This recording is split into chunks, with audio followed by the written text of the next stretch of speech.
Assalamualaikum warahmatullahi wabarakatuh. Bersama saya dengan Ibu Nila Hairani atau yang disingkat dengan NK. Ibu mengajar bahasa Indonesia dari kelas 97 sampai 910. Mudah-mudahan kita tetap diberikan kesehatan. Walaupun kita belajar jarak jauh, Ibu harapkan kalian tetap semangat dalam mengikuti pelajaran. Sebelum kita mulai, kita buka dengan mengucapkan basmalah. Bismillahirrahmanirrahim. Ibu akan melanjutkan pelajaran kita tentang struktur teks laporan percobaan. Apa itu struktur? Nah, jadi struktur itu adalah susunan atau cara atau langkah untuk membuat suatu percobaan. Nah, struktur teks laporan percobaan terdiri dari satu, judul. Judul ini adalah nama yang akan kita buat uji cobanya. Contohnya, kemarin kamu sudah dikasih contoh teks laporan percobaan tentang pembuatan telur asin. Nah, judulnya di sini adalah pembuatan telur asin. Nah, bagian kedua struktur teks laporan percobaan, yang kedua itu adalah tujuan.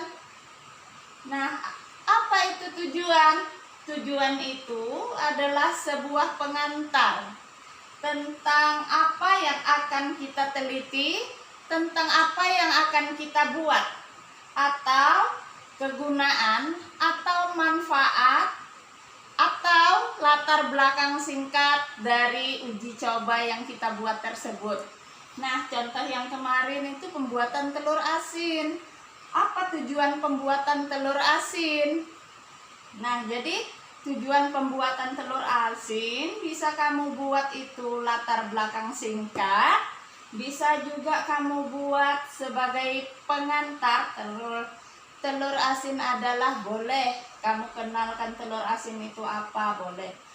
Bisa juga kamu uraikan pada tujuan ini tentang manfaat atau kegunaan telur asin tersebut. Nah, itu ada pada tujuan.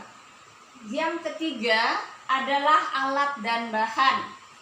Alat dan bahan ini adalah perincian alat dan bahan dalam melakukan percobaan atau penelitian. Nah, kalau kita buat telur asin, bahannya apa saja? Ada telur, ada garam, ada batu bata yang telah dihaluskan, dan sebagainya. Kemudian alat dalam pembuatan telur asin itu apa? Nah, alatnya itu ada baskom, ya. Mungkin harus ada timbangannya, takarannya, berarti harus ada sendok. Itu adalah alat. Terus apa lagi alatnya untuk membuat telur asin tersebut? Nah, itu alat. Jadi bisa baskom, bisa sendok, dan sebagainya. Yang keempat itu adalah langkah-langkah. Apa itu langkah-langkah? Langkah-langkah itu adalah prosedur kerja, cara membuatnya, itu langkah-langkah. Jadi prosedur kerja, cara membuat telur asin. Yang pertama, kamu pilih telur asin, kamu masukkan ke dalam air terlebih dahulu. Kalau telur tersebut timbul atau terapung, berarti telur tersebut tidak bagus untuk digunakan dalam pembuatan telur asin. Maka pilihlah telur asin, telur yang tenggelam di dalam air. Itu langkahnya. Terus langkah tersebut secara runtut dijelaskan. Jadi prosedur kerjanya itu sampai dari awal hingga pembuatan berakhir. Yang kelima itu adalah hasil percobaan. Hasil percobaan adalah apa yang menjadi akhir dari langkah percobaan yang kita buat tadi? Jika hasil berhasil atau gagal, maka jelaskanlah kemungkinan itu terjadi. Nah, pembuatan telur asin dengan menggunakan garam dan batu bata, ternyata hasil telurnya itu sangat bagus dan tidak busuk. Karena apa tidak busuk? Karena ada kandungan garam di dalamnya. Nah, yang selanjutnya itu struktur yang terakhir itu adalah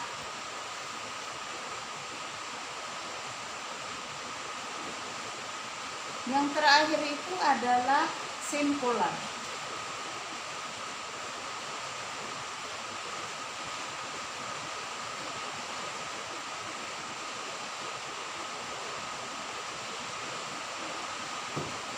Nah, apa itu simpulan? Simpulan itu adalah ikhtisar.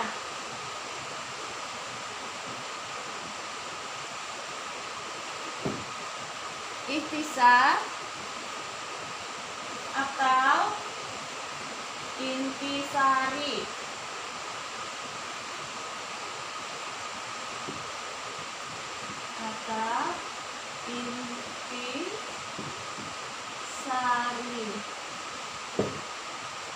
Intisari dari apa?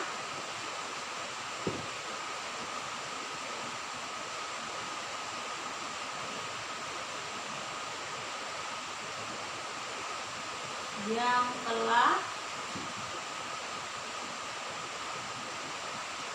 kita coba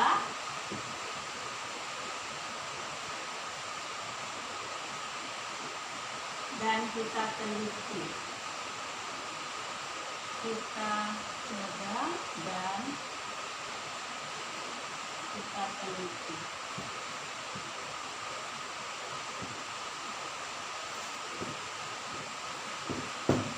Jadi yang langkah terakhir ini adalah membuat kesimpulan. Membuat kesimpulan dari tadi contohnya pembuatan telur asin. Jadi kesimpulan dari pembuatan telur asin itu kita simpulkan. Nah, ini saja pelajaran kita hari ini, yaitu tentang struktur teks laporan percobaan. Jadi teks laporan percobaan Ibu ulang: 1 judul, 2 tujuan, 3 alat dan bahan, 4 langkah, 5 hasil percobaan, yang keenam adalah kesimpulan. Ini saja mungkin pelajaran kita hari ini, dan Ibu akan memberikan tugas buat kalian. Jadi tugas kalian adalah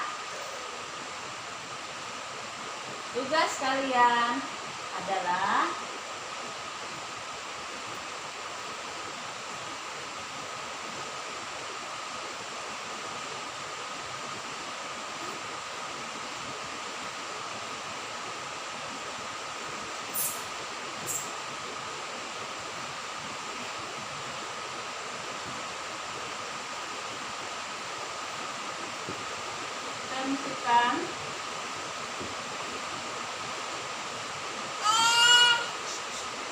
struktur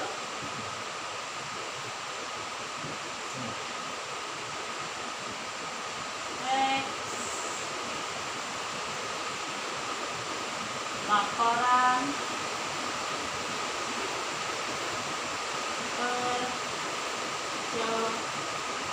percobaan dari pembuatan